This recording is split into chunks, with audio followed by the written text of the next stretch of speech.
leaked documents detailing power struggles, political intrigue and corruption at the highest levels of the Roman Catholic Church. This comes as the Vatican has been in the past several years embroiled in numerous sex abuse scandals involving more than 4,000 minors. Once again, people are asking, what's going on behind the Vatican walls? This is News Analysis.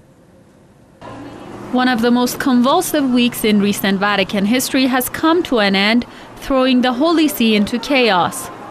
Dozens of documents, including private letters to Pope Benedict XVI, have found their way into public eyes, in what has been dubbed as VatiLeaks.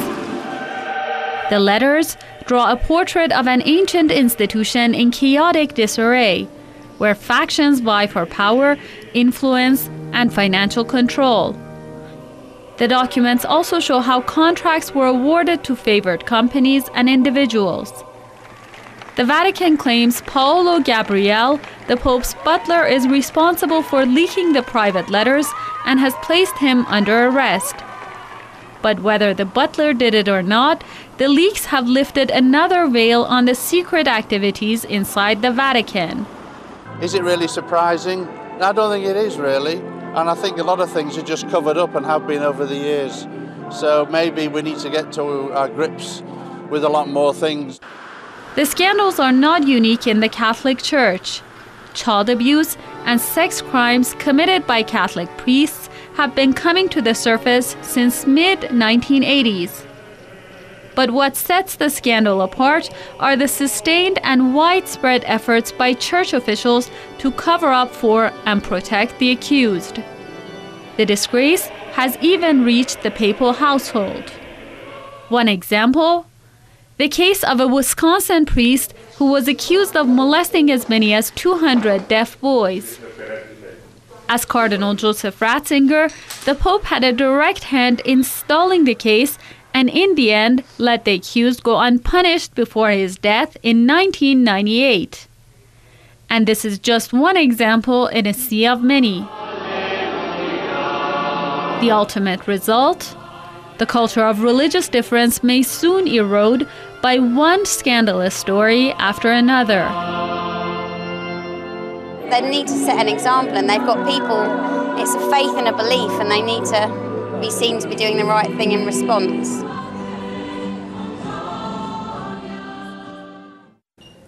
Well, joining me now live from Tehran is author and vicar of Christ Church, the Community Church of Virginia voter in Surrey, England, Reverend Dr. Stephen Sizer. Thank you very much for being with us. I'd also like to introduce our guest in Washington with the Dignity Human Rights Organization, Dr. Randy Short, and also with us live from Rome is Vatican Affairs analyst Gerard O'Connell. Thank you very much, gentlemen, all for being with us. My first question to our guest in Tehran, Dr. Sizer.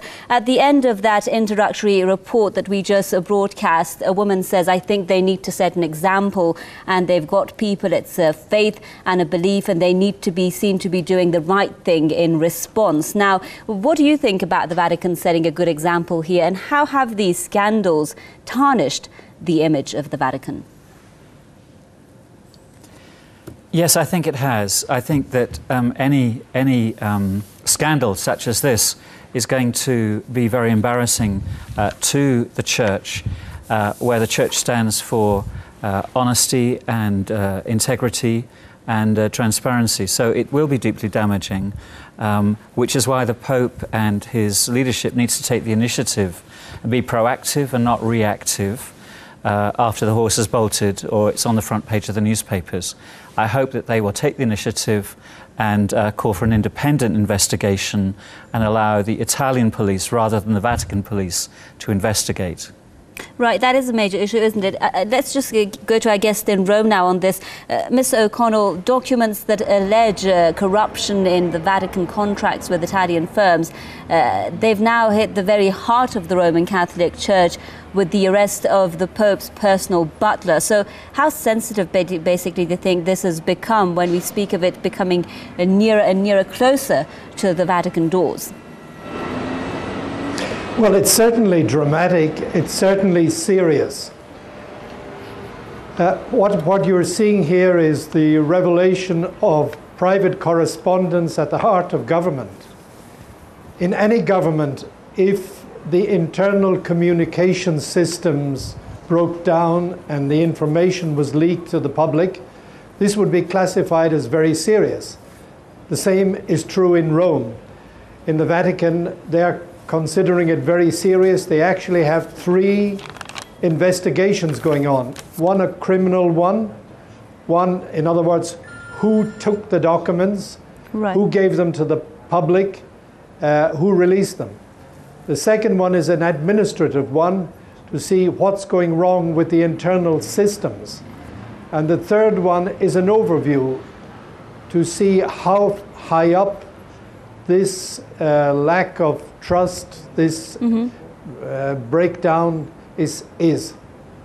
So basically, Mr. O'Connor, you're referring to the investigations there. If I could just jump in here. One question is, one Italian paper put it in a way that this is about the Pope himself being betrayed, so to speak, by his butler. Do you think that this is much more than that? Basically, it's about a Vatican power struggle, as some are saying, or actually part of a bigger plot concerning internal bickering in the Vatican itself? Well, it's a mixture of all those. I should first of all say that the Vatican judge has actually accused the Pope's butler of possession of having serious theft. They have not said that he is the mole or the whistleblower, whatever you want to call him. The documents certainly reveal internal power struggles. Now, in every administration, in every government, you have different groups, different ways of approaching problems. Right. What you don't have is some of this internal discussion being made public. You don't have internal charges, one person accusing another, being put into the public domain. Not usually. Well, let's get to more now from Dr. Andy Short, who's joining us from Washington. I'd like to have your comments on this as well, Dr. Short. The Vatican's own newspaper, for one, has ignored the story we've been seeing. The Pope himself, he hasn't commented on this in the public appearances that he's made up until now. Do you think that this is an appropriate way to handle this scandal? Well, for the persons that are in the employ of the Holy See, it wouldn't make a lot of sense for you to do exposés on the persons that sign the checks that you receive pay from. Now, ethically, I guess journalists would be expected to tell the truth, but very few newspapers do exposés on their own editorial staff or on the stockholders or their major advertisers.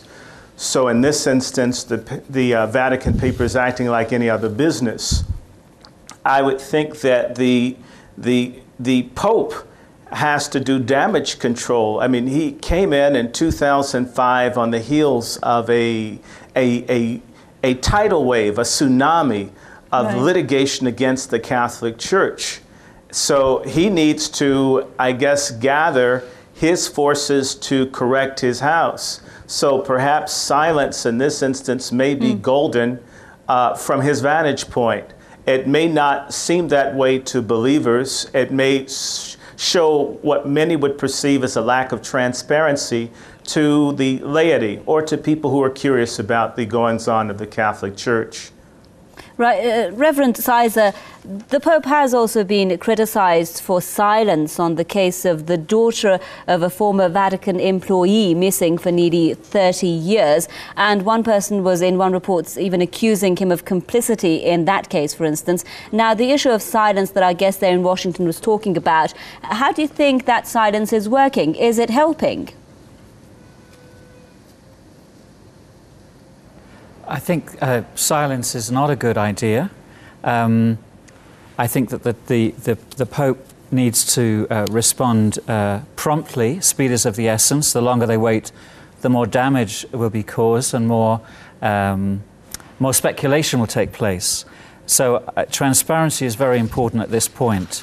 And that's very difficult for a structure or a hierarchy or a government, if you like, which is used to determining what information is made public. And now the Pope is being forced to be reactive rather than proactive. So I think an immediate response is essential. Right. You refer to the issue of transparency. That is a key word here, isn't it? Mr. O'Connell in Rome, the Italian president of the Vatican Bank has been ousted, and a lot of speculations are made about what was behind his ouster, what happened. Not enough transparency. Do you think that there isn't enough transparency when it comes, for instance, to the Vatican's financial operations, the latest case that has been issued? Well, let me say, first of all, it's not true that the Vatican paper hasn't actually reported. The Vatican paper did report that it had set up the investigations and that there was this problem. Secondly, on terms of the head of the Vatican Bank, what's called the Vatican Bank, it's technically the Institute for Religious Works. It's not like an ordinary bank. Yesterday, the full detailed reasons for the vote of no confidence, the removal of the director of the Vatican Bank, were made public. They were given to an Italian paper, and that came from the Vatican, that information. And one of the members of the board gave an interview to two of the main papers today explaining the reasons why this man was forced out. It was that he was actually blamed for not governing properly. And right. He was also implicitly accused of being one of the people who was leaking some of the information to the press.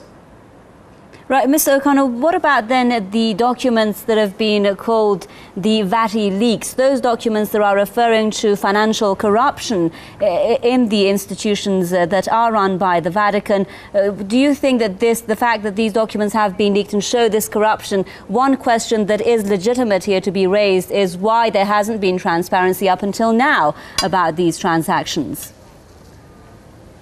Well, the documents, there are a variety of documents. There are some documents which deal with the church in a given country, in Syria, in China, in Berlin. That's one set of documents. Another set of documents is the Pope's advice to some of the cardinals or to some of the head of his departments. A third set of documents deal with the financial aspects. Right. So there are quite a different set of documents. The question is, I mean, in any government, would you have the internal documents put out in the public arena? I don't think this would happen in Tehran. It wouldn't happen in the United States. It wouldn't happen in England.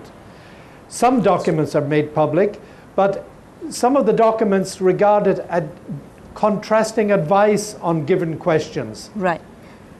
Some of the documents related to, in fact, accusations made by one archbishop against specific people in the system for the assignment of contracts, for the way of dealing with personnel.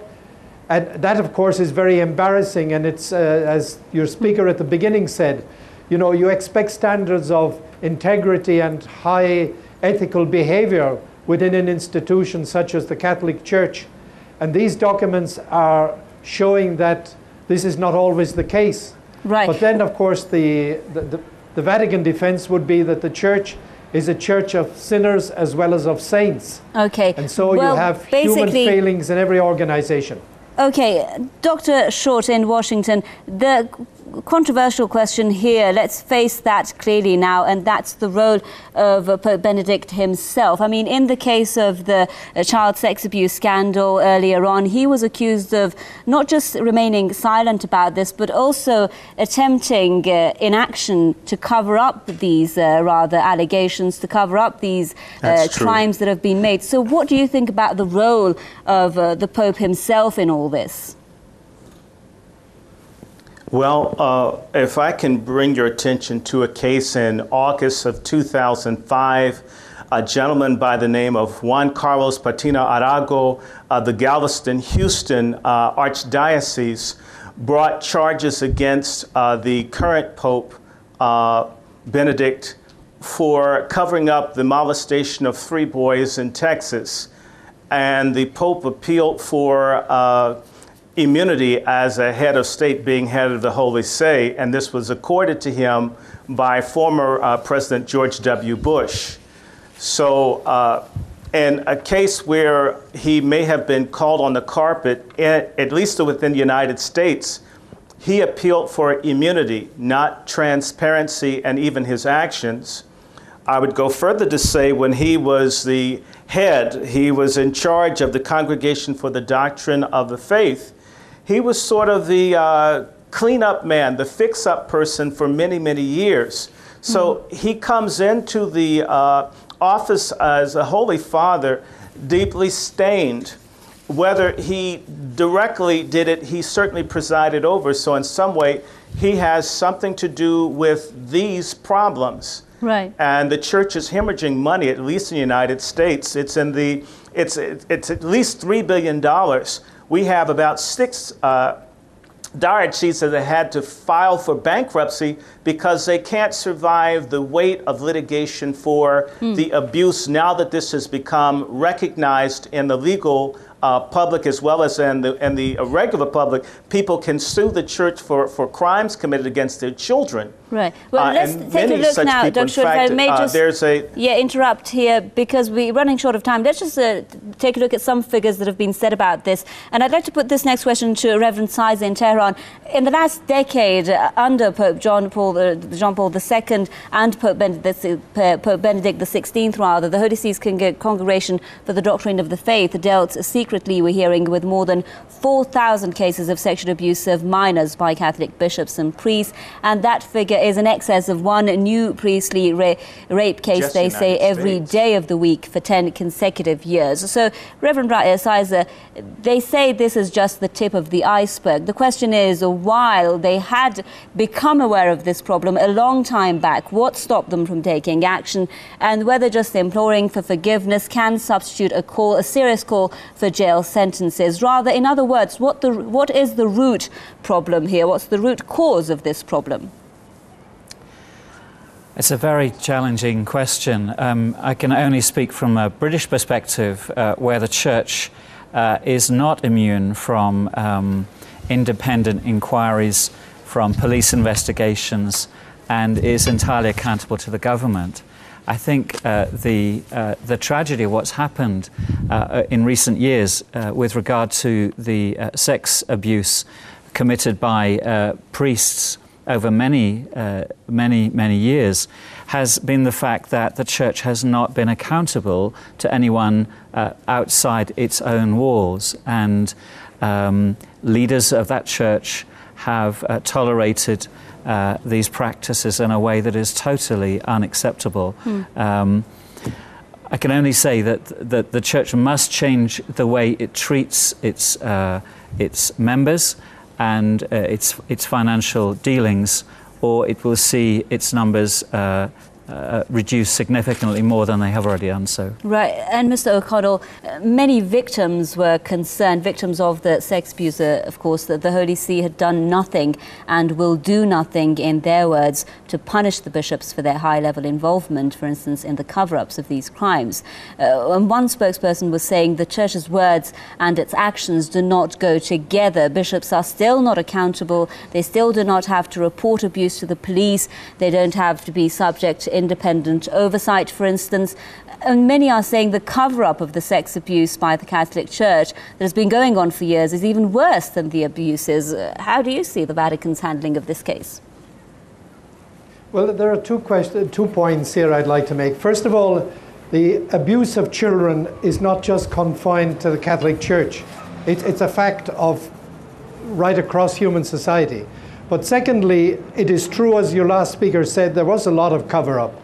I think this Pope has come to put down a rather hard line to insist on bishops in different countries complying with the law of the country. And first of all, the paramount priority is the protection of children, because these are the innocent victims. And the Church has failed in over a period of years in this question, but I think now the tide has turned, and certainly the instruction being given to the priests and to the bishops and to the Catholic Church throughout the world is that there's no more room for cover-up. There's no more room for this. As John Paul II said, there's no room in the Catholic priesthood for a priest who abuses children. And this means, and it has meant in recent times, that many priests have been removed from the ministry, and a small number of bishops. Perhaps there should have been more. But the line is very clear, and it's come from this Pope who, between 2001 and 2005, read through thousands and thousands of dossiers, and so arrived as Pope with a broad knowledge of the problem. And he has made it very clear to his chief prosecutor, to the Vatican offices, that the instructions they have to give to the Catholic Church throughout the world is that this has to be eliminated. It's not an either-or. We're running short of time, Mr. O'Connell. Sorry for jumping in here, but I'd just like to give the concluding comments to our guests in Washington and in Tehran as well. Quickly, if you can, Dr. Short, Cardinal Carlo Maria Martini, the former Archbishop of Milan, said this scandal should prompt the Church, in his words, to urgently win back the trust of the faithful. How hard is that going to be? Quickly, if you can. It's going to be very hard if you have persons who are guilty of the very things that they're supposed to police, who've moved up in the hierarchy and are in positions of power. There's honor among thieves. There may be honor among abusers as well. So just stopping the incoming priest or doing personality checks and all these sorts of things for the lower level people doesn't deal with the rottenness in the head of the organization. Some of this corruption is in the head. If those persons aren't moved, then what really changes? And the concluding comments to Reverend Sizer in Tehran. Do you think, Mr. Sizer, that the Church will or can emerge from this crisis, this scandal, cleaner or stronger? That is certainly our prayer. It must do if it's going to continue to have a positive witness in the world today. The Church must be accountable not only to its members and its bishops, but also to the wider society. Live in Tehran for us there, author and vicar of Christ Church, the Community Church of Virginia Water in Surrey, England, Reverend Dr. Stephen Sizer. Thank you very much, sir, for sharing your thoughts with us. A big thank you as well to our guest in Washington, Dr. Randy Short with the Dignity Human Rights Organization, and also with us live from Rome was Vatican Affairs analyst Gerard O'Connell. Thank you very much for joining us. I'm afraid we've run out of time for this edition of News Analysis from me, Homa Lezgi, and the rest of the team here in Tehran. Until our next program, it's goodbye.